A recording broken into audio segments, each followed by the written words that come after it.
One of the most fun things you can do with your dog this Easter season is to create an Easter egg hunt for your puppies. This is something I did with my previous dogs, Lacey and Jada, and they just had the most fun with this.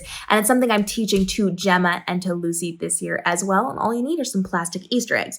Now, of course, you know your dog. If your dog is too big, too aggressive with toys, has not been raised on this may not be the best choice for you. So think wisely before you do this. But for most dogs, these cute little plastic Easter eggs are going to work really, really well. You just have to be mindful to teach them how to respectfully use these.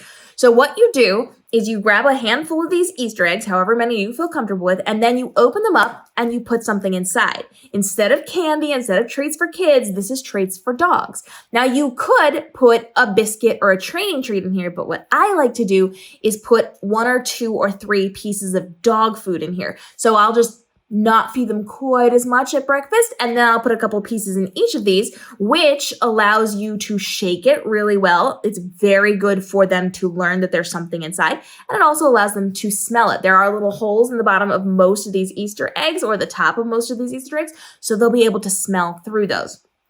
So you're going to put in all of the Easter eggs, a couple pieces of their dog food, or some kind of train treat, or a mix of both. You can have the higher value and the lower value, so there's lots of options here. Then what you're going to do is put your dogs in a different room. Now, if you're training your dogs, you can let them see you putting these things out. You can just block them off where they can see it. But if your dog knows what they're doing, or if they're really good at sniffing things out, just put them in another room. Do not let them know what you're doing. My Jada and my Lacey knew the word Easter egg hunt. We did this throughout the year because they were obsessed with this game. And so did Ember once she learned how to do it as well. And so I would just lock them in another room for 5 minutes, and I would take the Easter eggs, fill them up, and I would place them around one room. We do not want them all over the house, one contained room, and we're not hiding them too hard, especially if you've got dogs who are just learning this game. So you are putting these in obvious places as you are training them to do it, and then you can build up to making it a little harder. So I literally set it on a couch cushion. I literally put it in the corner on the carpet.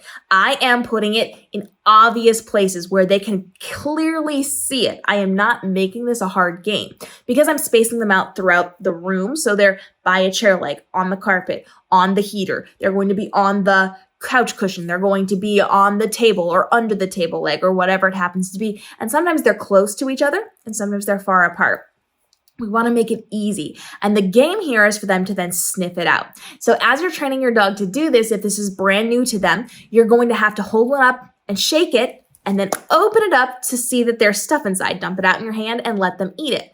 Show them eggs mean treats. Then you're going to start pointing them out throughout the room. So you're going to take them place to place to place and show them how to find it.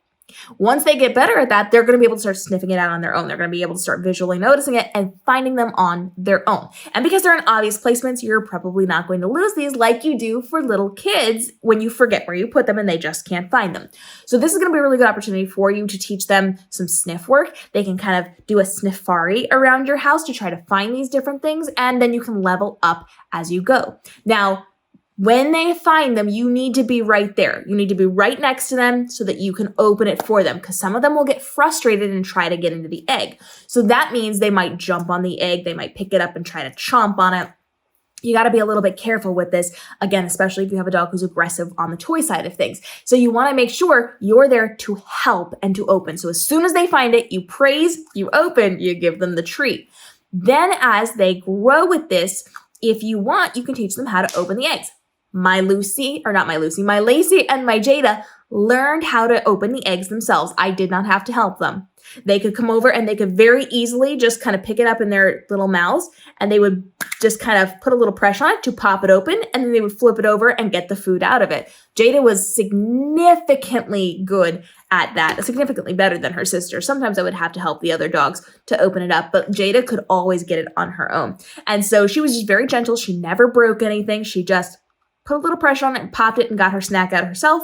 I was still right there to watch and to monitor to make sure if I needed to, I could take it away or I could help her if it didn't work the way that it typically did. So we didn't have a frustrated dog. But I was able to let her do it on her own. And that was some problem solving skills that would help with her enrichment as well. My other girls, Lacey would open it sometimes on her own. Sometimes I would help her. And Ember is teeny tiny, so she couldn't do it herself. But we always made sure we were right there to watch. So no matter what you're doing, somebody is there to oversee it. If you have multiple dogs, let them do it one at a time. If you're there doing it by yourself, if you have somebody who can have eyes on them at all times, everybody can do it at the same time. And we just want to make sure that we have about an even amount. So we don't want one dog getting all of the Easter eggs and one dog getting like 2. Right? So we want to make sure we are being very mindful of that as we are doing these Easter egg hunts as well. This is a really fun opportunity for you to play with your dogs and to enrich them. And this is something you can do year round. Just grab a handful of these after Easter on sale, keep them, and then you can wash them as you go. I have designated Easter eggs for my dogs and designated Easter eggs for the kids so that the crumbs on the inside did not get on the kids' things. This is just a really fun game for you to play with your dog. So if you're going to try Easter egg hunts with your pups, go ahead and let me know. And I'm going to let you know how it goes with my new puppies, training them how to do it this year. Follow along for daily videos helping you navigate the world of dog parent life so that you can give your dog the best life possible and you can thrive while doing it. We'll see you in the upcoming episodes.